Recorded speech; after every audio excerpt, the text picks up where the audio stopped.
राम जय राम जय जय राम। श्री राम जय राम जय जय राम। हरे बोलो श्री राम जय राम जय जय राम।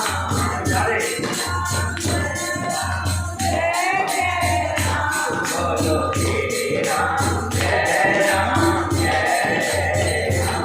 बोलो श्री राम जय राम जय जय राम।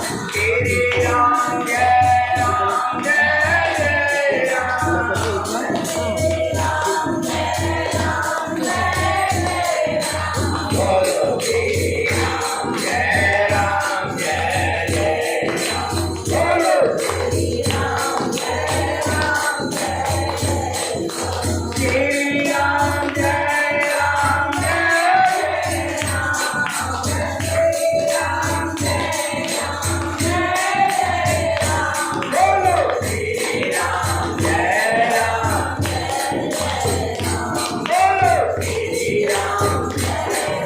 जय जय राम।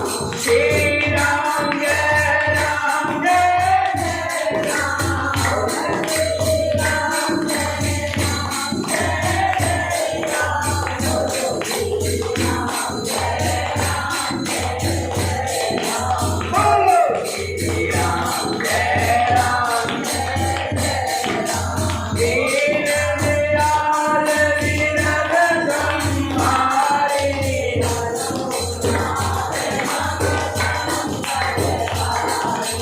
श्री राम जय राम जय जय राम। श्री राम जय राम जय जय राम। बोलो श्री राम जय राम जय जय राम। बोलो श्री राम जय राम जय जय राम। बोलो श्री राम जय राम जय जय राम। श्री राम जय राम जय जय राम। श्री राम जय राम जय जय राम। बोलो श्री राम जय राम जय जय राम। बोलो श्री राम जय राम जय जय राम।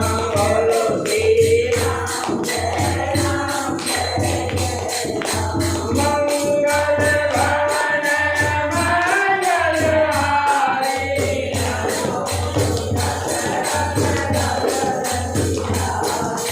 श्री राम जय राम जय जय राम।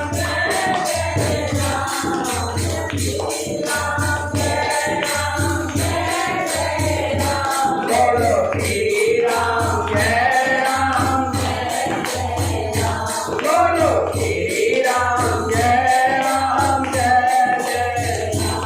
बोलो श्री राम जय राम जय जय राम। बोलो श्री राम जय राम जय जय राम। बोलिए श्री रामचंद्र भगवान की जय। तीन प्रकार के श्रोताओं का समाज इस नदी के दोनों किनारों पर बसे हुए पूर्वी गांव और नगर है, और संतों की सभा ही सब सुंदर मंगलों की अनुपम अयोध्या जी है।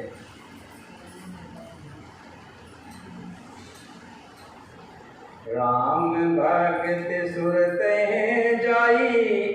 मिले सुकरत सूरज सुहाई। सानुज राम समर जस पावन। मिले महानदी सोन सुहावन। सुंदर कीर्ति रूपी सुहानी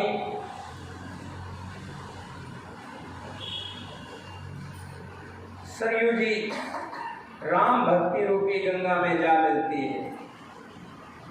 छोटे भाई लक्ष्मण जी सहित श्री राम जी के युद्ध का पवित्र यश रूपी सुहाना महानंद सोन उसमें आ मिला है। तुलसीदास जी ने इस पावन ग्रंथ को, रामचरितमानस को, एक सरोवर का रूप दिया है। जैसे सरयू नदी है, गंगा नदी है। इसी तरह से रामचरितमानस को भी एक सरोवर बनाया है, सरोवर बताया है कि जिसमें गोता लगा करके, जैसे गंगा जी में हम गोता लगा लेते हैं तो पवित्र हो जाते हैं, सारे पाप धुल जाते हैं।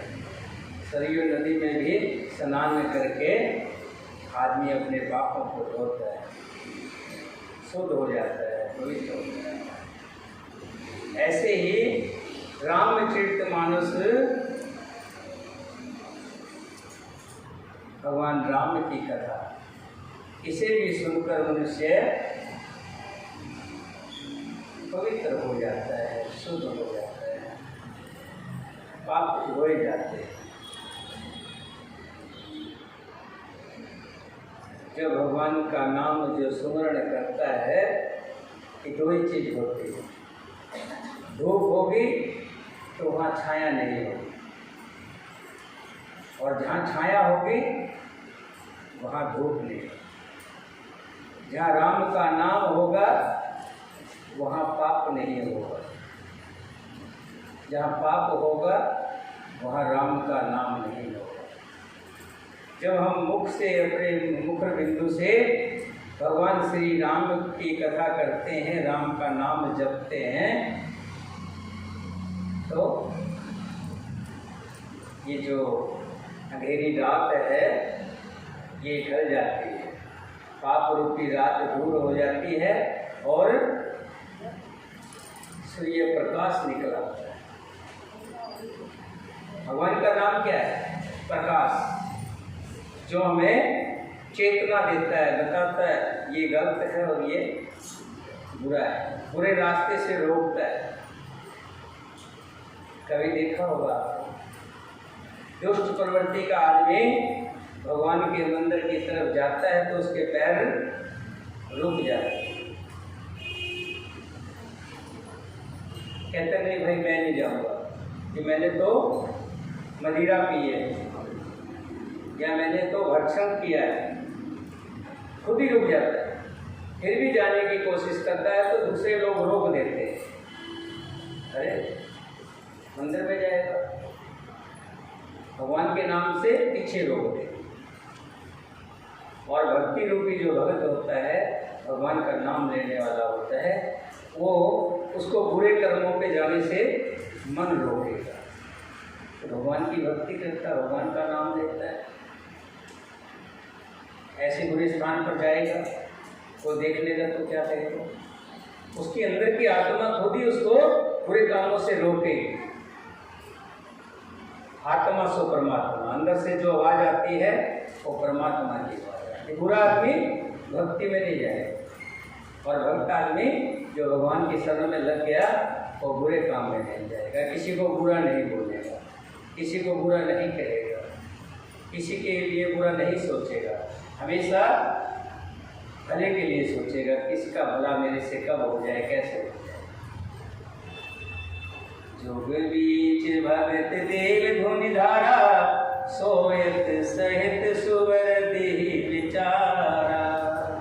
गिरवद ताप सासक्ति मोहानी, राम स्वरूप सिंध समहानी। मानस मूल मिले सुर सरही, सुनत सुजन मन पावन करही। बीच बीच कथा विचित विभागा, जन सर तीर तीर बन बागा। उमा महेश बिहावराती, तेजल चर अगणित बहुभाती। रघुवीर जन्म आनंद बधाई, भवर तरंग मनोहर ताई। बाल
तुलसीदास जी कह रहे हैं, मेरे इस सरोवर में रामचरितमानस, इसको सरोवर बताया है, इस सरोवर में श्री पार्वती जी और शिव जी के विवाह की कथा आएगी।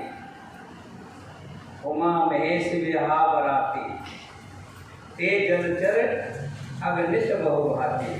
और जितने उसमें जैसे सरोवर के अंदर बहुत से जीव जंतु होते हैं, ऐसे ही जैसे शिव पार्वती की विवाह में शंकर जी की बारात में कितने बराती, ऐसे ही कहते हैं चारों भाइयों का बाल चरित्र भी इसी कथा के अंदर, इसी सरोवर के अंदर आएगा। सिय सोमवार कथा सुहाई, सरित सुहाए सोच विचाई। नदी नाव पट प्रसन अनेका, केवट कुशल उतर सविवेका। सुन अनुकथन परस्पर होई, पथिक समाज सोय सर सोई। घोर धार भृगुनाथ निशानी, घाट शिवृद राम बरवानी। सानुज राम विवाह उछाऊ, सो शुभ उमग सुखद सब काऊ। कहत सुनत हर्ष पुलकाई, तेसु कीर्त मन मोदित नाई। राम तिलकेत मंगल साजा, और अब जोग जनु जुरै समाजा। कोई कुमत के कई केरी, परें जास फल विपत घनेरी। समन अमित उत्पाल सब, भरत चरीट जप जाग।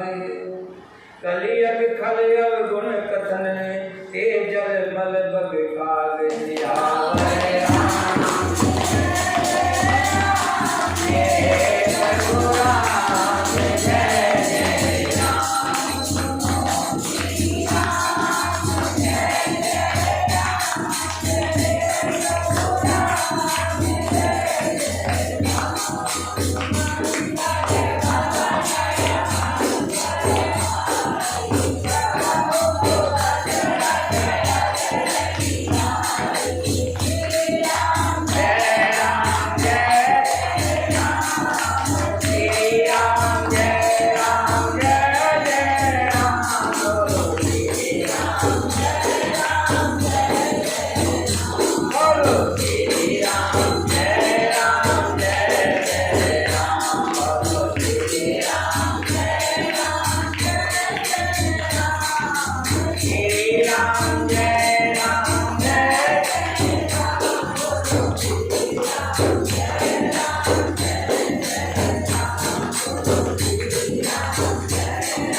श्री सीता जी के स्वयंवर की सुंदर कथा सुनने को मिली।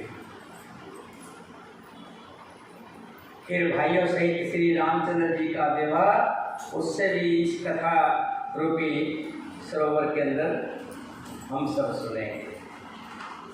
और फिर परशुराम जी का वहाँ आना, फिर रामचरित की तैयारी, एक एक का वरदान मांगना, राम का वनवास होना। समन अमिन उत्पात सब, भक्त चित्त जप जाग। कलियग खद अवगुण कथन, ते जल मल बग काग।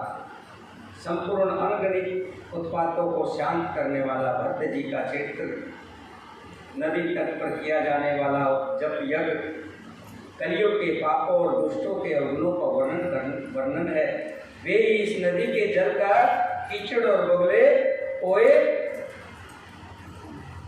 जितना पाप है वो कीचड़ और गोए के समान है। और भट्ट जी का जो चित्त है वही अति पावन है।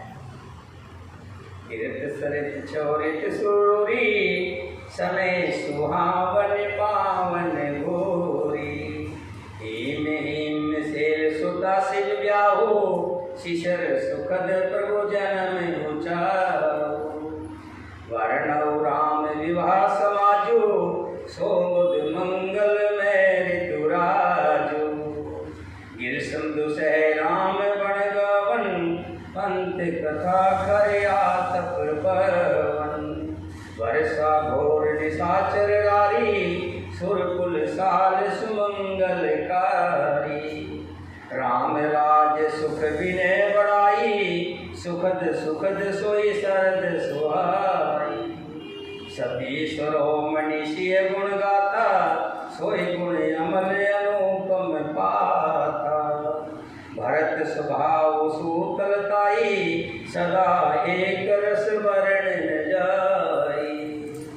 अवलोकन बोलो मिलन प्रीत परस परिहास। बायक भल चौबंद की, जल मादर सुभाष सियावर।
सरोवर में सुनेंगे हम इसी रामायण में।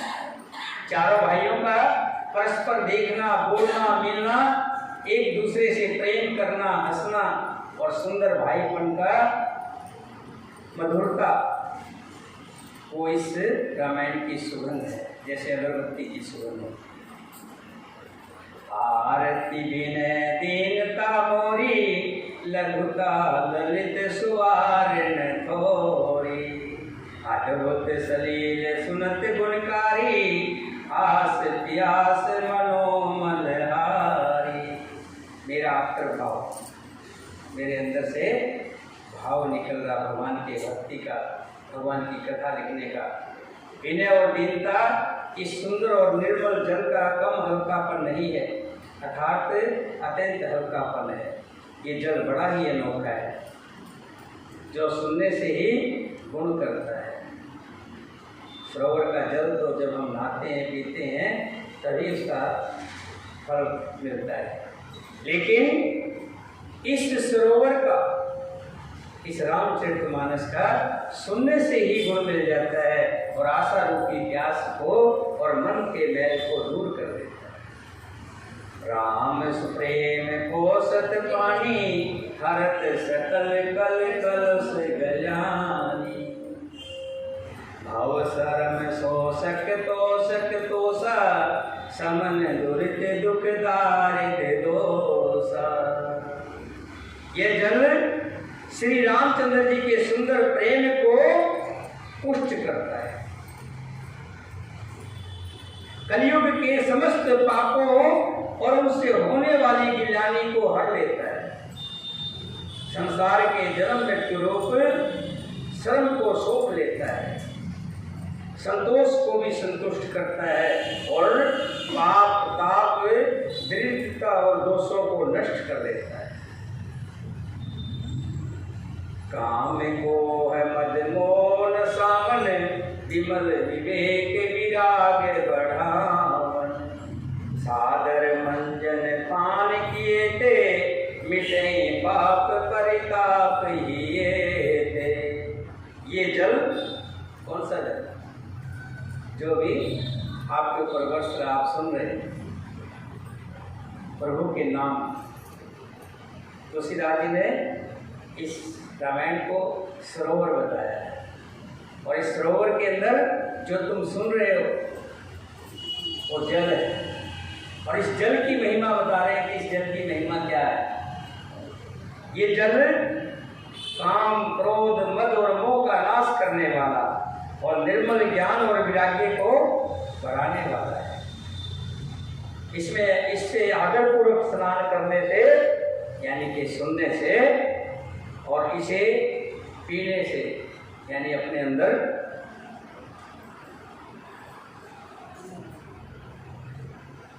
हृदय में रहने वाले सारे के सारे पाप मिट जाते हैं। जो श्रवण करता है और अपने अंदर इसको उतार देता है, खाली सुनने से नहीं। डॉक्टर से दवाई, डॉक्टर के पास कहा जाइए जाइए, बड़े मुश्किल से डॉक्टर के पास गए। डॉक्टर के पास पहुँचे, दवाई लिखवा ली, क्योंकि रोज घर के बड़े बुजुर्ग कहते थे डॉक्टर के पास गया, डॉक्टर के पास गया। ज़्यादा दबाव आया तो चले गए, डॉक्टर से दवाई ले ली, दवाई ला करके रख दी, उसको पिए, तो लाभ कहाँ से होगा। किसी ने कहा तुम कथा में जाया करो, उनके कहने से हम कथा में चले गए, कथा सुन भी ली, लेकिन जब तक हम अंदर घर के अंदर उस कथा का स्मरण करके उसके अनुसार नहीं चलेंगे, यानी कि उस दवा को नहीं पिएंगे, तो उसका लाभ नहीं मिलेगा। जिन्होंने इस राम स्वरूप रूपी जल से अपने हृदय को नहीं धोया, वे कायर कली काल के द्वारा ठगे गए। दवाई पी, पैसे भी चले गए, ठगे गए। क्या? जैसे प्यासा हिरण सूर्य की किरणों के रेत पर पड़ने से उत्पन्न हुए जल के भ्रम को वास्तविक जल समझकर पीने को दौड़ता है और जल ना पाकर दुखी होता है, वैसे ही कलयुग से ठगे हुए जीव भी विषयों के पीछे भटक कर दुखी होते हैं, जिसने हरि नाम रूपी जल नहीं पिया। और इस संसार रूपी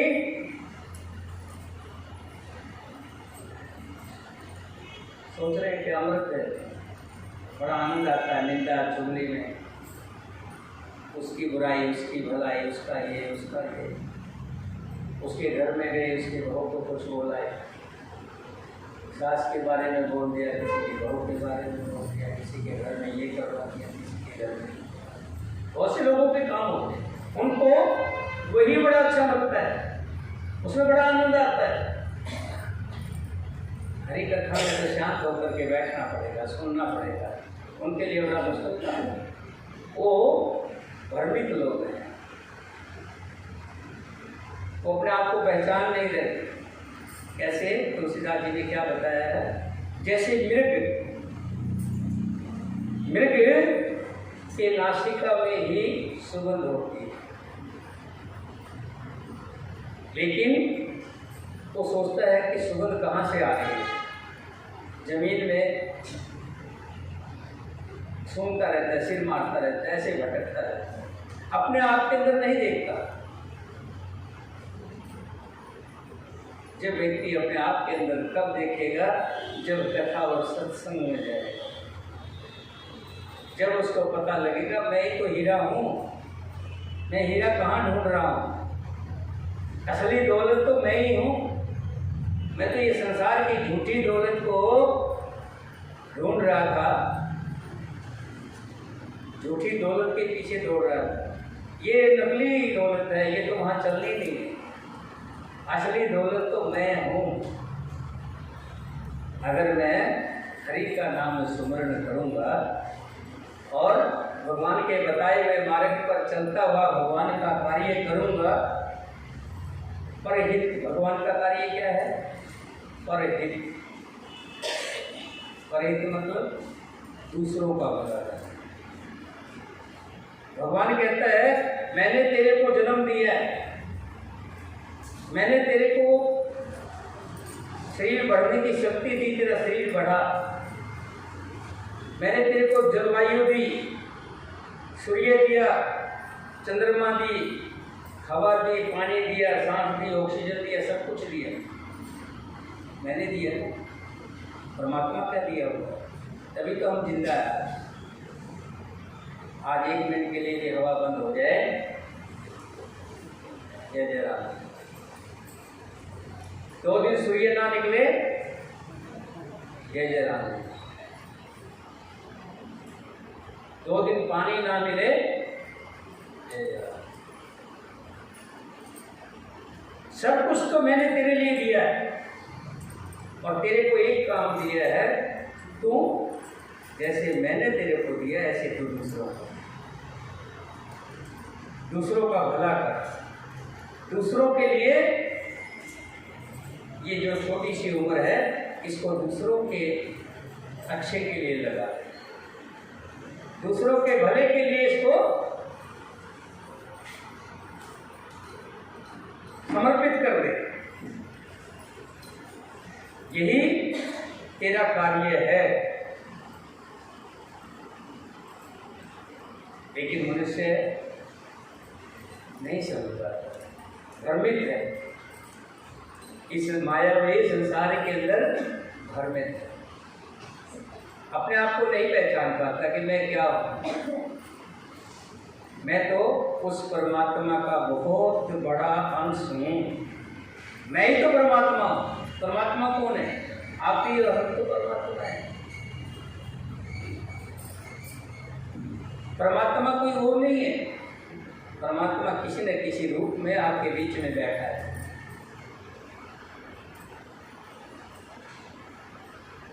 कहते ना वो परमात्मा बनकर आ गया, मेरा बड़ा ऐसा काम अटका हुआ था, बस पूछो बस। वो आया और मैं तो उसको जानती भी नहीं थी और मेरा ये है। परमात्मा कोई बाहर नहीं है, आपके घट के अंदर है। और परमात्मा ने आपको काम दिया है दूसरों का भला करना, परोपकार। यही आपका वो है। अपने लिए तो सब जीव जंतु करते हैं। कौन सा जीव जंतु नहीं है जो बच्चे पैदा नहीं करता? कौन सा जीव जंतु ऐसा नहीं है जो उनका पालन पोषण नहीं करते है?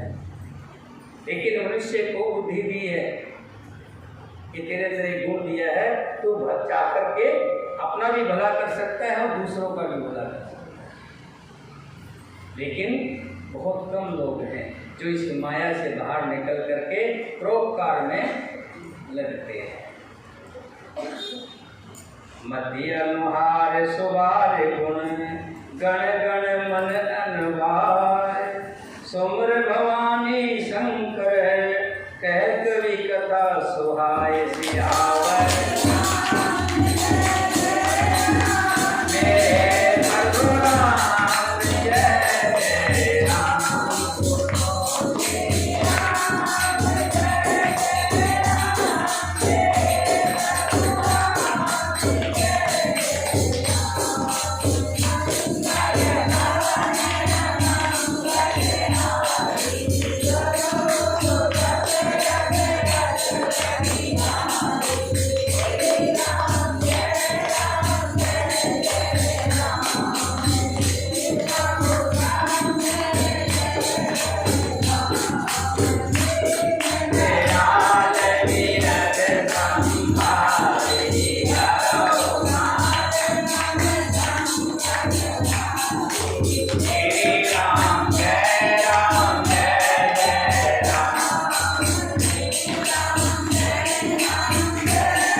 श्री राम कथा को पढ़ने जा रहा हूँ। वे अब श्री रघुनाथ जी के चरण कमलों को हृदय में धारण धरकर उसका प्रसाद पाकर दोनों श्रेष्ठ मुनियों के मिलन का सुंदर स्वाद वर्णन करूंगा। दोनों मुनि कौन कौन है? जिनका संवाद हम सुनेंगे, दो मुनि हैं। पिछले साल हमने बहुत विस्तार से सारा बताया था, लेकिन भूल जाए। काव्यभूषण जी और यज्ञवल्लभ, इनका अभी वृत्तांत चलेगा, जिसे भारद्वाज मुनि जी ने काव्यभूषण जी से सुना था। गरुड़ जी का प्रसंग आएगा, भारद्वाज मुनि का प्रसंग आएगा, थोड़ा कम कर।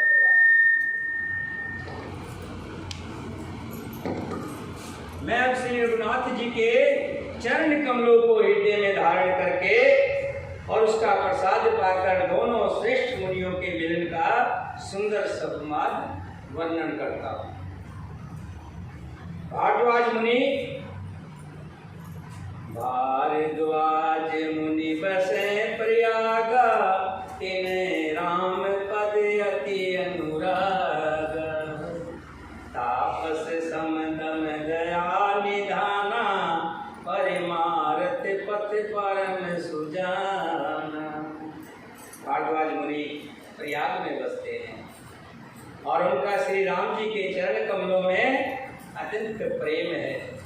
वे तपस्वी, निग्रह चितेंद्रिय, दया के निधान और परमार्थ के मार्ग में बड़े ही चतुर। माघ मकर गत रवि जब होई, तीरथ पति आवे सब कोई। देव दनुज किन्नर नर श्रेणी, सादर मजे सकल त्रिवेणी। माघ में जब सूर्य मकर राशि पर आते हैं, तब सब लोग तीर्थराज प्रयाग को आते हैं। देवता, दैत्य, किन्नर और मनुष्यों के समूह उस आदरपूर्वक त्रिवेणी में स्नान करते हैं। माघ के महीने में जब सूर्य जो है मीन राशि पर आते हैं, मकर राशि पे, संक्रांत बोलते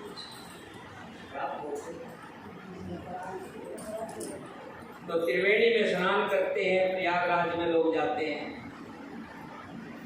पूजे माधव पद जल जाता, परस मख के बटुहर सही गाता। भारद्वाज आश्रम अति पावन, परम रमय मुनिवर मन भावन। त्रिवेणी के बारे में बताया। त्रिवेणी कहाँ है? इलाहाबाद, जहाँ गंगा, जमुना और सरस्वती आकर के मिलती। त्रिवेणी, ये लोग इसीलिए बोलते हैं त्रिवेणी। और एक त्रिवेणी हम लोग लगाते हैं, बड़, पीपल और नीम का गाछ लगाते हैं, उसको भी त्रिवेणी बोलते हैं। जो त्रिवेणी जिसकी जो लगाएगा वो बड़ा धर्मात्मी होगा। और जैसे जैसे त्रिवेणी बड़ी होगी, वैसे वैसे उसकी यश, कीर्ति, परिवार, धन सब बढ़ता रहता है। जैसे जैसे त्रिवेणी बढ़ती है, वैसे वैसे उसकी यश, कीर्ति, धन, परिवार सब बढ़ता है। ऐसे स्थान पर भारद्वाज मुनि जी रहते हैं। तहाँ होए मुनि ऋषि समाजा, जाहित मंजन तीरथ राजा। मंजहि प्राप्त समेत उछाह, कहें परस्पर हरि गुण गाहा। तीर्थराज प्रयाग में जो स्नान करने जाते हैं, उन ऋषि मुनियों का समाज भारद्वाज मुनि के आश्रम में जरूर होता है। प्रातःकाल सब उत्साह पूर्वक स्नान करते हैं और फिर परस्पर भगवान के गुणों की कथाएं कहते हैं। परम निरूपण धर्म विधि,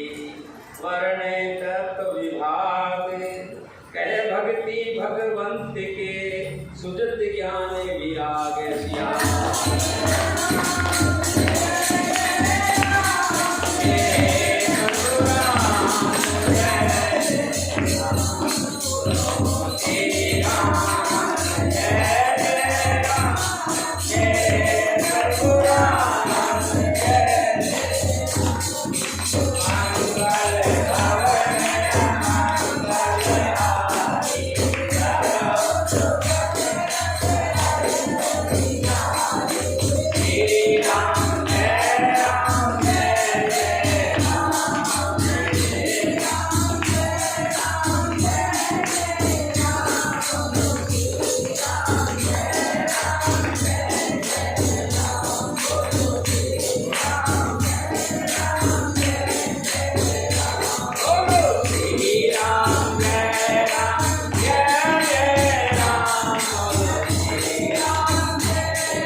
पूरे माघ के महीने में सब संत महात्मा त्रिवेणी में स्नान करते हैं। वो सब निज निज आश्रम जाए, फिर उसके बाद सब अपने अपने आश्रम को चले जाते। बढ़ती समर्थे अति होय आनंदा, मकर मंज गवनहि मनुवृंदा। इस प्रकार माघ के महीने भर स्नान करते हैं और फिर सब अपने अपने आश्रम को चले जाते हैं। हर साल वहाँ इसी तरह का बड़ा आनंद होता है। मकर के स्नान करके मुनिगण चले जाते हैं। अब हमने ये देख लिया कि कोई आपसे पूछेगा भारद्वाज मुनि जी कहाँ रहते थे, उनका आश्रम कहाँ था, तो आपको बताने में मुश्किल नहीं होगी, है ना। आपको तो खास करके ज़्यादा ध्यान रखना चाहिए कि आपसे कोई भी पूछ सकता है कि भारद्वाज जो गोत्र है आपका, तो इसके जो मुनि थे वो कहाँ रहते थे। प्रयाग, इलाहाबाद में, इसको पहले प्रयागराज कहते थे। बेटा इधर आ जाओ। प्रयागराज में वहाँ पर भारद्वाज मुनि का बहुत बड़ा आश्रम, सभी संत आकर के उसमें रुकते थे, महीना भर रहते थे, स्नान करते थे, ईश्वर भगवान का भजन करते थे, संध्या वक्त होता था। एक बार भर मकर नहाए, सब मुनीस आश्रम में सिधाए। जाग बलक मुनि परम विवेकी, भारद्वाज राखे पद टेकी। एक बार पूरे मकर भर स्नान करके सब मुनीश्वर अपने अपने आश्रमों को लौट गए। परम ज्ञानी यज्ञवल्लभ मुनि जी को चरण पकड़कर भारद्वाज मुनि जी ने रख लिया। जैसे बहुत से मेहमान आए होते ना, घरों शादी विवाह में आते, तो एक आध को रोक लेते, नहीं बहन तो रोक लिया, 2 दिन बाद चले जाए, बाकी सब चले जाए। ऐसे बहुत से ऋषि आते थे। तो एक बार यज्ञवल्लभ मुनि जी को रोक लिया। किसने? भारद्वाज।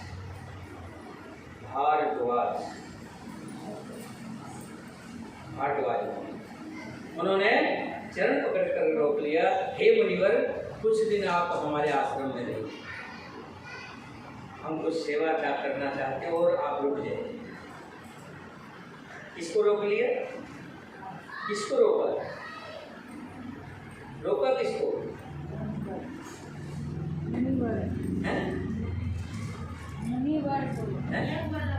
यज्ञवल्लभ जी महाराज। किसको रोक लिया? यज्ञवल्लभ जी महाराज। देखिए, अगर हम किसी संत का नाम लेते हैं वो भी हमारे को पवित्र करता है। सूर्य का नाम सोचने भर से पसीना आता है, आता ना? चंद्रमा का नाम सोचने भर से शीतलता मिलती है। ऋषि महात्मा बड़े पुण्य भगवान का स्वरूप हुए हैं, चाहे यज्ञवल्लभ मुनि जी हो, चाहे भारद्वाज मुनि जी, ये भगवान का ही अवतार थे, भगवान का ही रूप, भगवान के भगत थे। भगवान के भक्तों को याद करना ही भगवान को याद करने के समान है। सब मुनियों ने जब हाथ जोड़ के प्रार्थना की थी, भगवान हम आपको कहाँ मिलेंगे? कहने लगे त्रेता द्वापर में मिलेंगे। द्वापर में मैं कृष्ण जी हूँगा और आप गोपियाँ होंगे। तब हम आपस में बैठ करके हमेशा बात करें, हमेशा लीलाएं किया करें। और तभी वैसे ही द्वापर में भगवान जी जो है कृष्ण के रूप में आए और सभी संत, जितने भी संत थे वो गोपियाँ बन करके और तरह तरह की लीलाएं की। तो जितने भी ऋषि महात्मा हैं, आप ये मत देखिए कि आज कलयुग है, कलयुग में संत पापी ज़्यादा हो गए हैं, पाखंडी ज़्यादा हो गए हैं, माया के पीछे दौड़ने वाले ज़्यादा हो गए हैं, माया से प्रेम करने वाले की संख्या बढ़ गई है। लेकिन ऐसे भी बहुत हैं,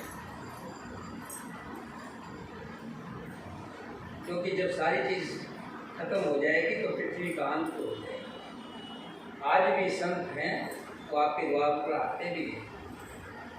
जैसे भगवान कहते ना, ना जाने किस रूप में मिल जाए नारायण।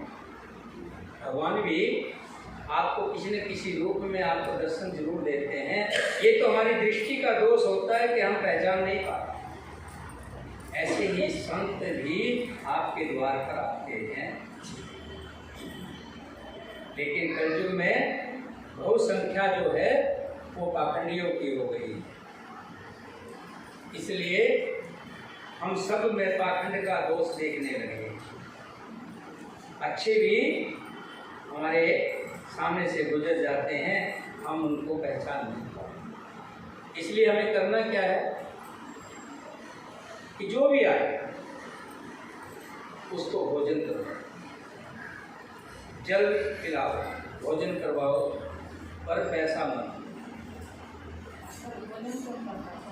जो संत होगा वो पैसा तो कभी लेते नहीं। संत तो जानता है कि माया जब आ गई और मुझे इस संसार पे फिर धकेल दो, बड़ी मुश्किल से तो इस संसार से छूटा हूँ और यहाँ आया,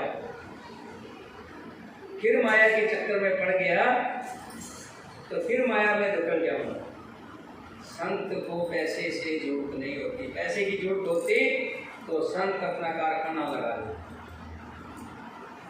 मिल लगा लेता, नहीं तो कोई दुकान खोल के बैठ जाता। पैसे ही कमाने थे ना।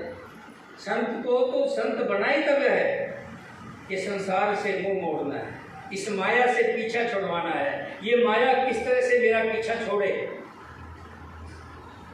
और संत बन गए।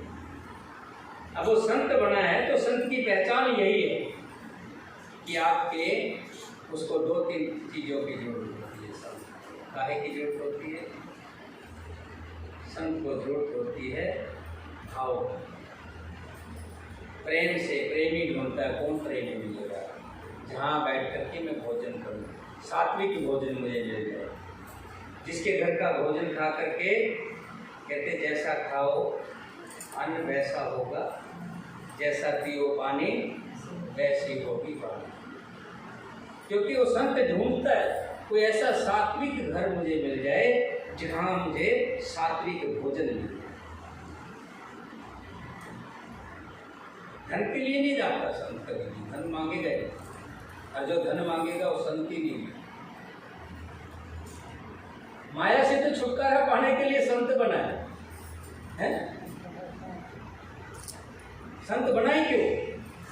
इस माया से, माया की दुनिया से तंग आकर, संसार से तंग आकर के संत बनाए। और आकर के तुमसे जो पैसे मांगता है वो संत है। संत को बैठाइए, गाँव धोइए, खाना खिलाइए, संत तृप्त हो जाएगा, संत आशीर्वाद देकर के जाएगा। ये ध्यान रखिएगा। कोई भी संत आ जाए, ये मत सोचिए कि सब पाखंडी नहीं हुआ करते। आपको क्या लेना देना, कोई हो ना हो, हम तो अपना कर्म कर रहे हैं। भोजन कराइए, चाय पिलाइए, जो आपके घर में रूखा सूखा हो उसको जरूर खिलाइए। और जो कहे नहीं है तो नहीं खाना है, मुझे तो पैसे दे दो, तो बाबा मेरे घर में अन्न है, खाना है तो आप दीजिए, अच्छी बात है, नहीं तो आपकी इच्छा है।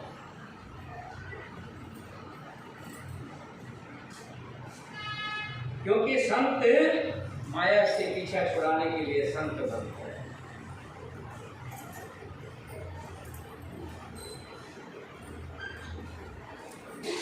लोक राम महिमा मुनिराया, शिव उपदेश करत करता। भारद्वाज मुनि जी ने पांव पकड़ करके यज्ञवल्लभ मुनि जी को रोक लिया।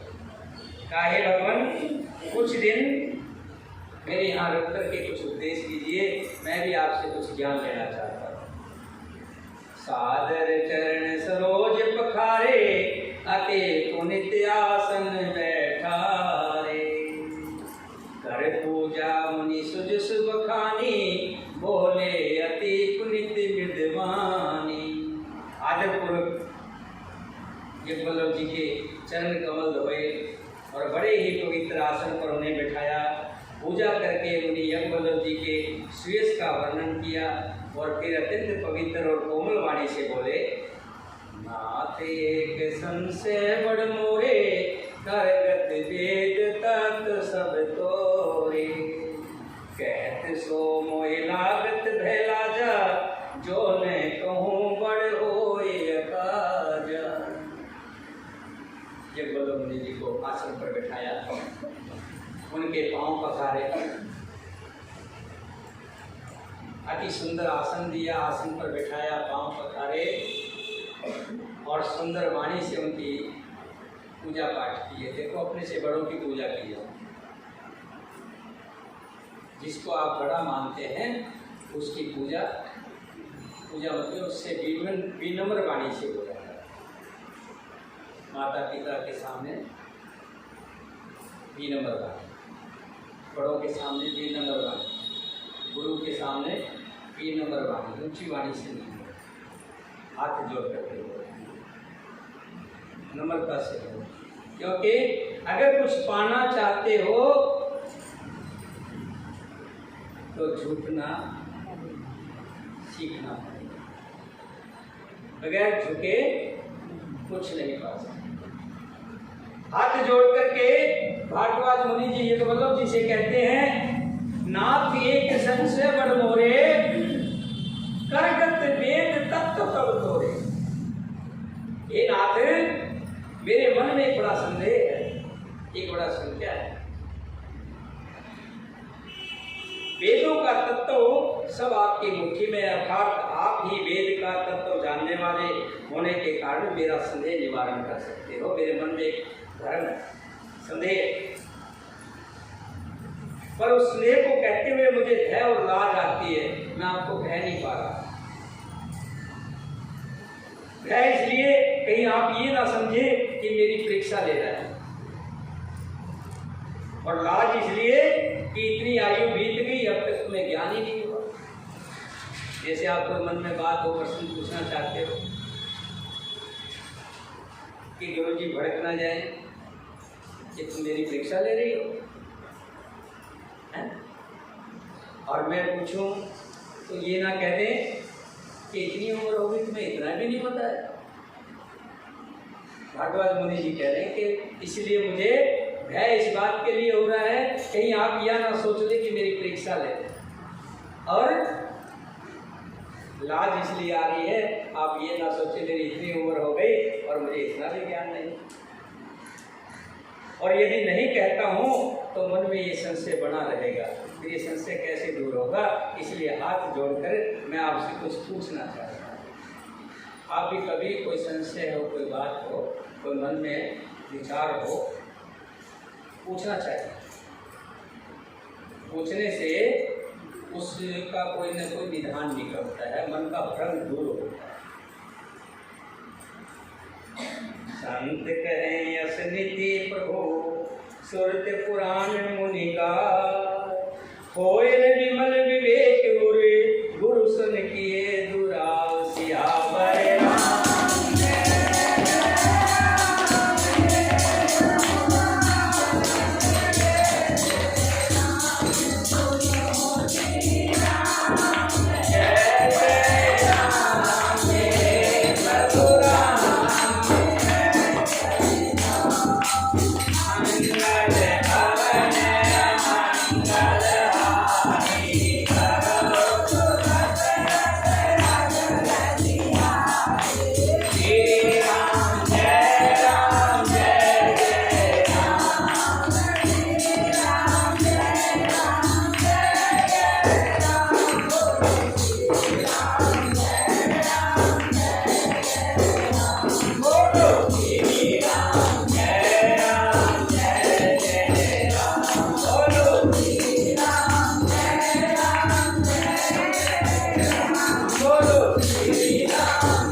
संत लोग ऐसी रीति कहते हैं और वेद पुराणों में भी लिखा है और मुनिजन भी ये कहते हैं कि गुरु से कोई भेद नहीं छुपा। कोई मन में भ्रम हो तो बता लेना चाहिए, गुरु उस भ्रम को दूर जरूर करे।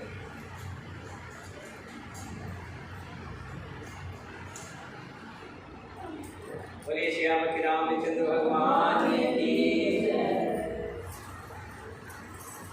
सीता माता की, भरत शत्रुघ्न की, वीर लक्ष्मण की, वीर हनुमान की, अपने अपने माता पिता की, अपने अपने गुरुदेव की।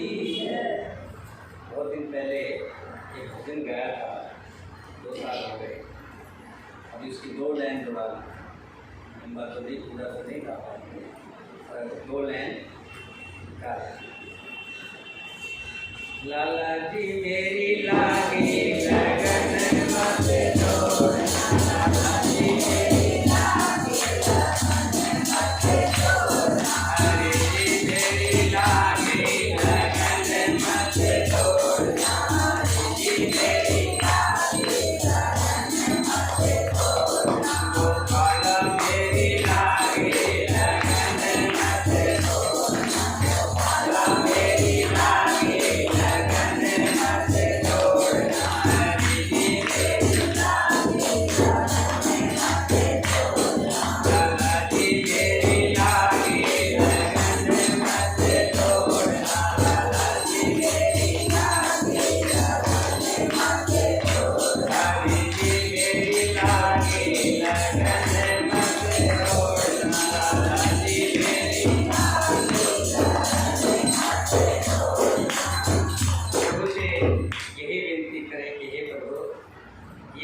आपने लगाई है, आपकी कृपा हुई है जो मुझे रामचरित नामक सरोवर गोता लगाने के लिए मिला है।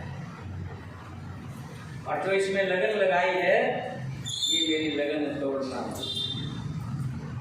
क्या ये लगन इसी तरह से लगी है।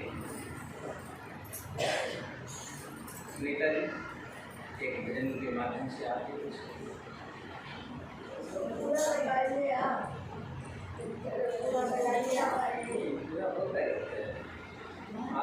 आप लोगों को होना चाहिए।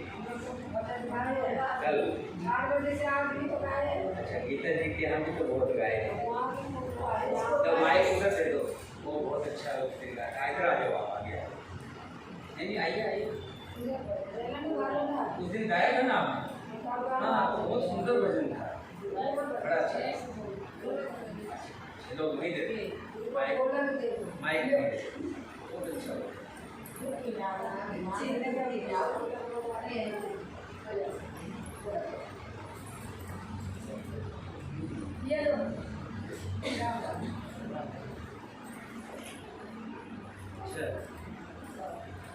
राम लक्ष्मण की जोड़ी सकती है, ढोलकी बजाने वाले भी गाने वाले